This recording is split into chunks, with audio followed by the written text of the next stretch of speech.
Hello दोस्तों, स्वागत है आप सभी का कृषि विज्ञान क्लासेस यूट्यूब चैनल पर। दोस्तों, आज हम बात कर रहे हैं बीएससी एग्रीकल्चर फर्स्ट सेमेस्टर में farming based livelihood system subject की। और इस सब्जेक्ट में आज की क्लास में हम चर्चा करने वाले हैं जो हमारे टॉपिक है लाइवलीहुड, जिसे हम कहते हैं आजीविका। इसके बारे में हम आज की क्लास में चर्चा करने वाले हैं, जिसमें हम देखेंगे इसकी डेफिनेशन, कॉन्सेप्ट और ग्रामीण आजीविका और शहरी आजीविका क्या होती है, इनकी विशेषताएं क्या होती है, इन सब के बारे में हम आज की क्लास में चर्चा करने वाले हैं। क्लास काफी इंपॉर्टेंट रहने वाली है क्योंकि इस क्लास से आपके बहुत से क्वेश्चन पूछे जाएंगे, बड़े क्वेश्चन भी आएंगे और डेफिनेशन टाइप के क्वेश्चन भी इस क्लास से पूछे जाएंगे, इसलिए क्लास के एंड तक आपको जुड़े रहना है। तो चलिए बिना किसी देरी के हम आज की क्लास को शुरू करते हैं। सबसे पहले हम देखते हैं कि जो लाइवलीहुड जो होती है, जिसे हम कहते हैं आजीविका, इसका क्या अर्थ होता है, इसकी डेफिनेशन क्या होती है। तो आजीविका क्या होती है कि कोई भी व्यक्ति जो होता है अपनी आवश्यकताओं को पूरा करने के लिए किसी भी प्रकार की जो गतिविधि करता है और उससे जो आय प्राप्त होती है और उससे जो अपनी आवश्यकताओं को पूरी करता है, वही क्या कहलाती है, आजीविका कहलाती है। जैसे कि आजीविका वह साधन या तरीका है जिसके द्वारा व्यक्ति या परिवार अपनी मूलभूत आवश्यकताओं को पूरा करने के लिए आय प्राप्त करता है। यानी कि वे साधन होते हैं, वह रिसोर्सेज होते हैं जिनसे कोई भी व्यक्ति उनसे काम करके या किसी भी प्रकार से उनसे आय प्राप्त करता है और अपने परिवार की और अपनी जो आवश्यकताएं होती है, जो मूलभूत आवश्यकताएं होती है, उनको पूरा करता है। आजीविका में केवल आय कमाना ही नहीं बल्कि भोजन, आवास, शिक्षा, स्वास्थ्य एवं अन्य आवश्यकताओं को पूरा करने के साधन भी शामिल होते हैं। यानी कि इसमें केवल ऐसा नहीं है कि जो आजीविका होती है उसमें केवल आय कमाना हो, इसके साथ ही क्या होता है कि एक भोजन प्राप्त करना, यानी कि एक अच्छा आवास भी होना चाहिए, जो व्यक्ति है उसको शिक्षा भी होनी चाहिए, यानी एजुकेशन, हेल्थ वगैरह जो होती है, इन सभी आवश्यकताओं को पूरा करना क्या होता है, क्या कहलाता है, आजीविका कहलाता है। आजीविका व्यक्ति के उपलब्ध संसाधनों, कौशल, ज्ञान, रोजगार और गतिविधियों पर निर्भर करती है। इसकी सरल डेफिनेशन की यदि हम बात करें यहाँ पे, तो जीवन चलाने और आवश्यकताओं को पूरा करने के लिए किए जाने वाले कार्यों और उसमें उपयोग किए जाने वाले संसाधन, यानी कि रिसोर्सेज का जो समूह होता है, उसी को हम क्या कहते हैं, आजीविका या लाइवलीहुड हम इसको कहते हैं। अब हम बात करते हैं आजीविका की अवधारणा, यानी कि कॉन्सेप्ट के बारे में हम बात करते हैं कि कॉन्सेप्ट क्या क्या होते हैं। तो आजीविका की अवधारणा हमें ये बताती है कि कोई व्यक्ति या परिवार अपने जीवन को चलाने के लिए उपलब्ध जो संसाधन होते हैं और जो अवसरों का उपयोग कैसे करता है, ये हमें कौन बताता है, आजीविका बताती है, आजीविका की अवधारणा बताती है। आजीविका एक गतिशील प्रक्रिया है क्योंकि व्यक्ति समय और परिस्थितियों के अनुसार अपनी गतिविधियों को बदल देता है या बदल सकता है। यानी कि ऐसा तो है नहीं जैसे कि आज कोई व्यक्ति है, वो आज जो रोजगार कर रहा है, जो आय जिस जिस रोजगार से या जिन संसाधनों का उपयोग करके वो आय प्राप्त करके अपनी आवश्यकताओं को पूरा कर रहा है, 2 साल बाद या कुछ समय बाद वही संसाधनों का वही काम करके वो आय प्राप्त करेगा। यानी कि ये बदल भी सकते हैं समय और परिस्थिति के अनुसार। उदाहरण के लिए एक किसान खेती के साथ डेयरी, बकरी पालन, मजदूरी करके अपनी आय बढ़ा सकता है, यानी कि मल्टीपल काम कर सकता है। यानी कि कोई भी किसान है वो खेती भी कर सकता है, खेती के साथ साथ पशुपालन हो गया, मत्स्य पालन, मुर्गी पालन वगैरह जो है, एक साथ इन सबको करके जो मल्टीपल आय प्राप्त कर सकता है, यानी कि अपनी आय को बढ़ा सकता है। इसलिए आजीविका एक ही व्यवसाय पर निर्भर नहीं होती है, इसमें कई आय के स्रोत और शामिल हो सकते हैं। यानी कि जो आजीविका होती है उसमें कई प्रकार के आय के स्रोत शामिल हो सकते हैं। नेक्स्ट आपके आता है इसके प्रमुख कंपोनेंट, इसके आजीविका के मुख्य घटक कौन कौन से होते हैं, जिनमें सबसे पहले आता है रिसोर्सेज, जिसे हम कहते हैं संसाधन। तो संसाधन में क्या क्या आता है, जैसे कि भूमि हो गई, जल, पशु, उपकरण, पूंजी या जितने भी जो प्राकृतिक जो संसाधन होते हैं, जो नेचुरल जो रिसोर्सेज होते हैं, वो सब किसमें आते हैं, आजीविका के मुख्य घटकों में वो शामिल होते हैं। दूसरा आता है स्किल, यानी कि दूसरा कंपोनेंट आपके क्या है, स्किल, यानी कि जिसे हम कहते हैं कौशल। व्यक्ति के पास मौजूद कृषि, पशुपालन, व्यापार, टेक्नोलॉजी और अन्य कौशल उसकी आजीविका को प्रभावित कर सकते हैं।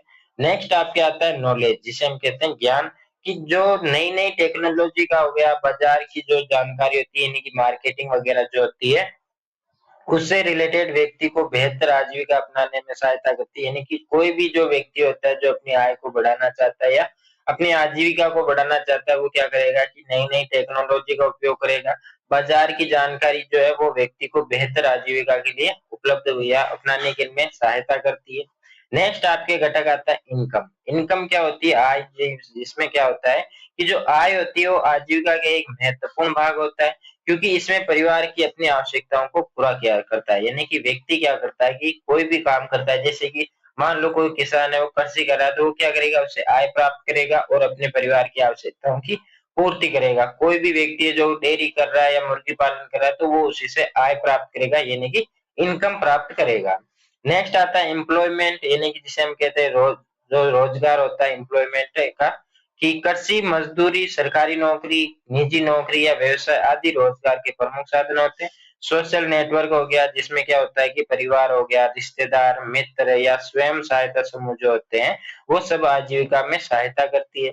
मार्केट आता है नेक्स्ट इसका कंपोनेंट, की उत्पादन बेचने और आवश्यक वस्तु खरीदने के लिए बाजार की उपलब्धता जो होती है वो आजीविका को प्रभावित करती है। यानी कि किसी भी प्रोडक्ट, जैसे कि इनकम तो हो गई, यानी कि जो कोई भी व्यक्ति है जो कृषि करके उससे आय तो प्राप्त कर ली, लेकिन केवल आय प्राप्त करना ही उसका मेन उद्देश्य नहीं होता। अपने परिवार की मूलभूत जो आवश्यकताएं होती है उसको पूरा करना उसका उद्देश्य होता है, और उसके लिए उसको मार्केट में की आवश्यकता पड़ेगी, क्योंकि मार्केट में कई वस्तुएं खरीदनी भी पड़ेगी और कई वस्तुएं जो है वो बेचनी भी पड़ेगी, तब जाके उसकी जो आवश्यकताएं होती है वो पूरी होती है। नेक्स्ट आपके आता है ग्रामीण क्षेत्रों में आजीविका का स्वरूप, यानी कि रूरल लाइवलीहुड पैटर्न की यदि हम बात करते हैं। इसके बाद हम बात करेंगे अर्बन लाइवलीहुड पैटर्न की, यानी कि शहरी क्षेत्रों में आजीविका का क्या स्वरूप होता है। तो सबसे पहले हम बात करते हैं गांव ग्रामीण की, यानी कि ग्रामीण क्षेत्रों में आजीविका मुख्य रूप से कृषि और कृषि से जुड़ी जो भी गतिविधियां होती है इन पर आधारित होती है, इन पर निर्भर होती है। यानी कि हम बात करते हैं गांव में जितने भी जो आजीविका के, यदि हम बात करें जो कृषि से रिलेटेड होते हैं, जैसे कि बात करते हैं कि जो कृषि करता है यानी कि खेती करता है, या डेयरी हो गया, मुर्गी पालन, पशुपालन, इन सब पर निर्भर या इन सब से रिलेटेड जो भी गतिविधियां होती है वो होती है गाँवों में। ग्रामीण परिवार अक्सर अपनी आय के लिए एक से अधिक गतिविधियों पर निर्भर कर रहते हैं। जैसे कि कोई किसान है वो कृषि भी कर रहा है, साथ में पशुपालन, मुर्गी पालन वगैरह जो होता है, डेयरी वगैरह, इन उद्योगों को चलाता है, तो वो क्या होता है कि एक साथ कई काम करके, कई गतिविधियां करके अपने आय को बढ़ाकर अपनी आजीविका चलाना चाहता है। ग्रामीण क्षेत्रों में प्रमुख लाइवलीहुड एक्टिविटी, यानी कि जो ग्रामीण क्षेत्र होते हैं उसमें गाँव में क्या होता है कि अपनी आजीविका को पूरा करने के लिए कौन-कौन सी गतिविधियां की जाती है। तो सबसे पहला आता है फसल उत्पादन, जो कि मुख्य स्रोत होता है, यानी कि कोई भी किसान है उसका जो आजीविका का मुख्य स्रोत क्या होगा, खेती होगा, वो खेती करता है। दूसरा आपका आता है डेयरी पालन, यानी कि कोई भी किसान है वो खेती के साथ-साथ डेयरी पालन भी कर सकता है, जिसमें गाय और भैंस पालन से दूध प्राप्त करता है और किसान किसान जो होता है उनको नियमित आय मिलती है। इसके साथ ही जो गाय और भैंस से जो गोबर का उपयोग करके खाद और जैविक खेती में भी इसका उपयोग किया जा सकता है, यानी कि जो भी गायों और भैंसों से जो गोबर मिलता है उसका उपयोग वो खेती में भी कर सकता है, ताकि अच्छा फसल उत्पादन भी हो सके। नेक्स्ट आपके आता है पशुपालन, यानी कि बकरी हो गई या भेड़, सुअर या अन्य पशुओं को पालकर भी अन्य अतिरिक्त आय कमा सकता है।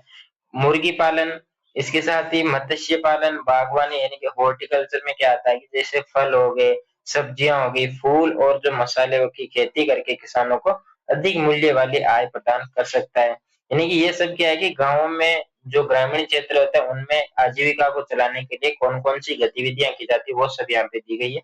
एग्रीकल्चरल लेबर हो गया, यानी कि भूमिहीन या छोटे किसान जो होते हैं वो फसल की बुआई, निराई, कटाई या अन्य कृषि कार्यों में मजदूरी करके आय प्राप्त करते हैं।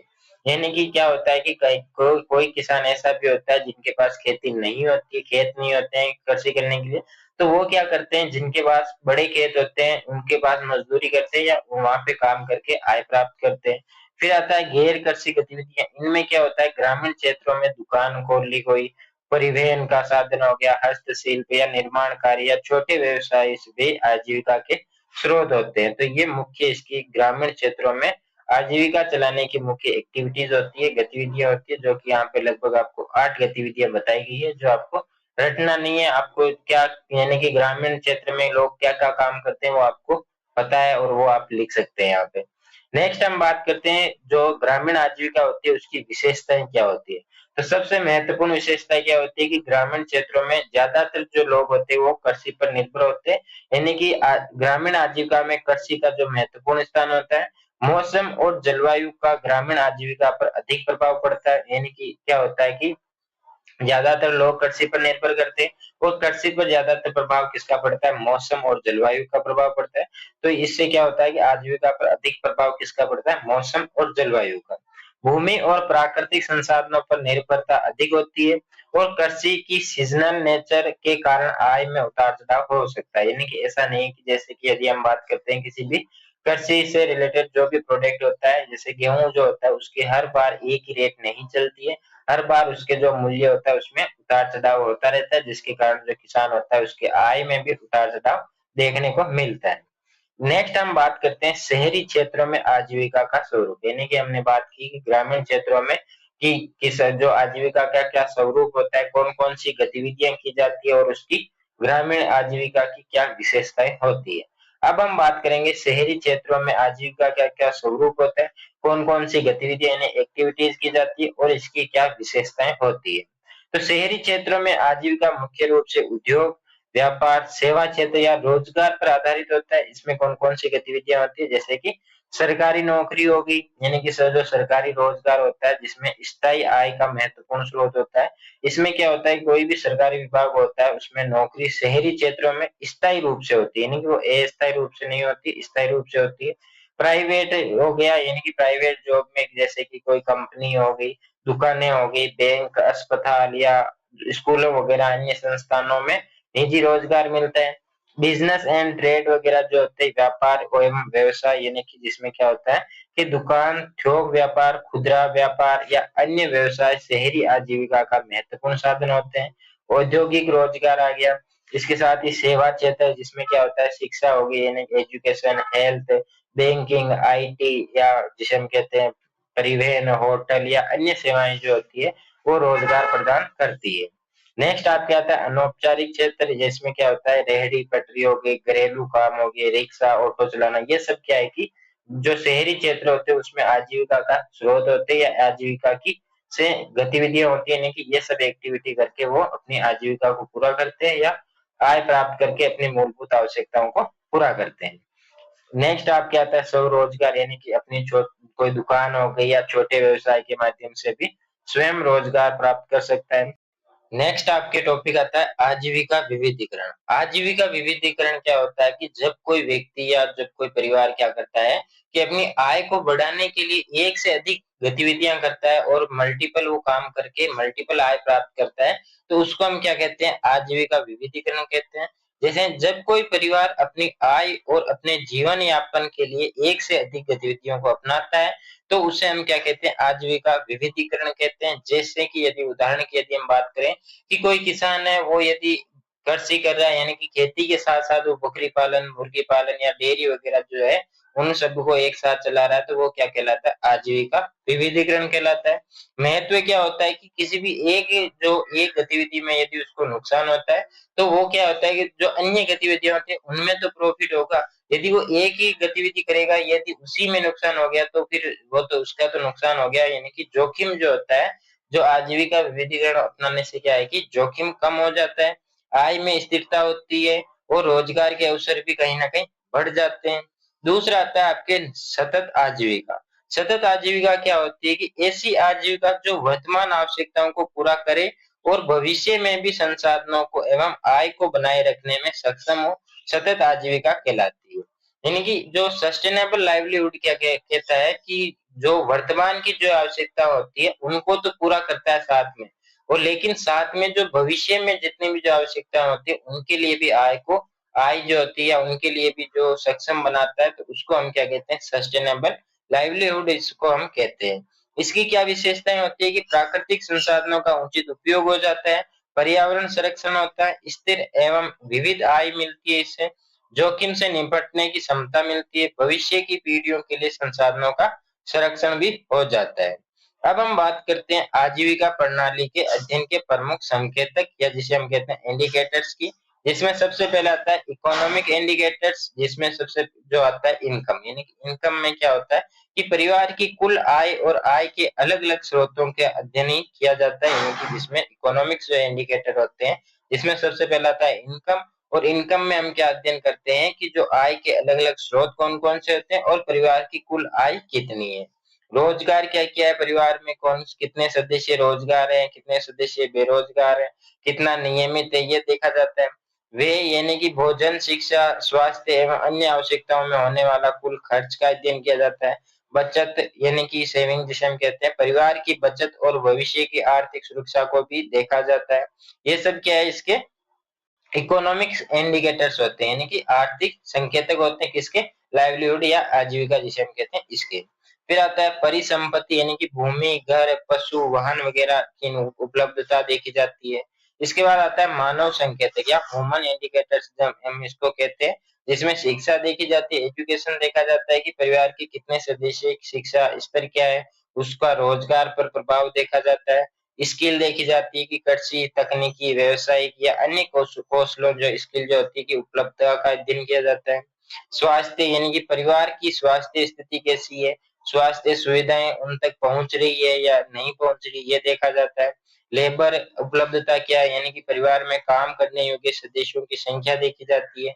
इसके बाद जो नेक्स्ट इंडिकेटर्स आते हैं वो आते हैं नेचुरल रिसोर्सेज इंडिकेटर्स, यानी कि प्राकृतिक संसाधक संकेतक की हम बात करते हैं, जिसमें आती है भूमि जो कि एक प्राकृतिक संसाधन होती है, जल हो गया, पशुधन हो गया, प्राकृतिक संसाधनों की पहुंच जैसे वन, चारागाह, जल स्रोत आदि से मिलने वाले लाभों का अध्ययन किया जाता है कि ये लोगों तक पहुंच रहे हैं या नहीं पहुंच रहे हैं।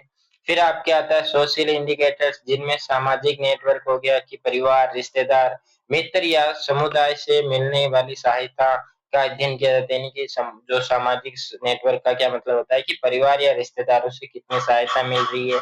इसके साथ ही सामाजिक भागीदारी होगी, महिला भागीदारी होगी, तो ये सब क्या है कि सोशल जो इंडिकेटर होते हैं वो सब होते हैं। फिजिकल इंडिकेटर्स की यदि हम बात करें तो इसमें आता है जो आवास की बात करते हैं कि घर की स्थिति कैसी है, इसमें उसमें उपलब्ध मूलभूत सुविधाओं का अध्ययन किया जाता है।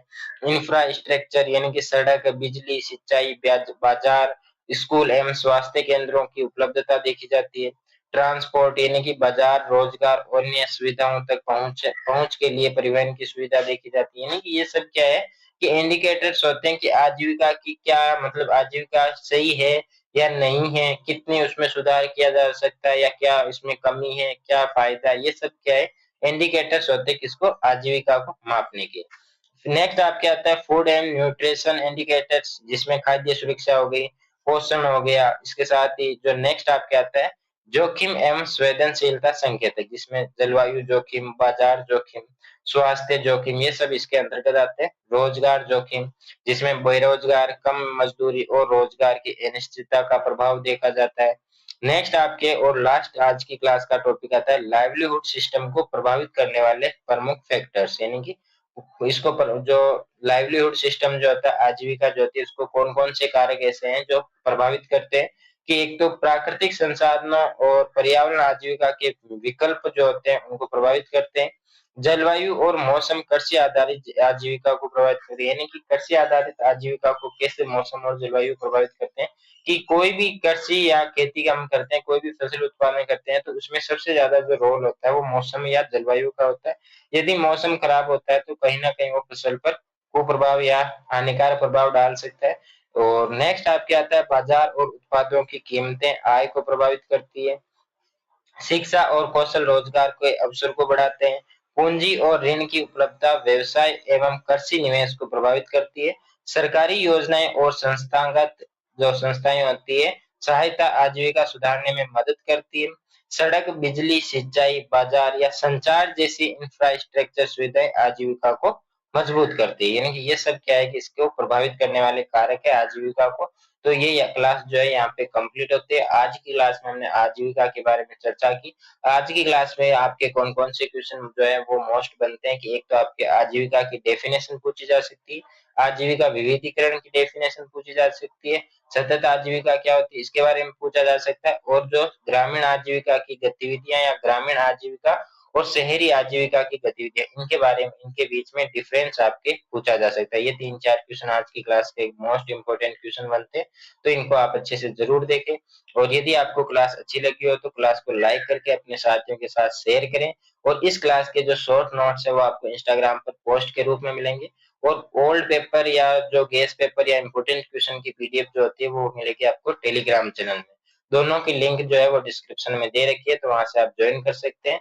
और जल्दी मिलेंगे हम नए क्लास में नए टॉपिक के साथ। तब तक के लिए धन्यवाद। जय जवान जय किसान साथी।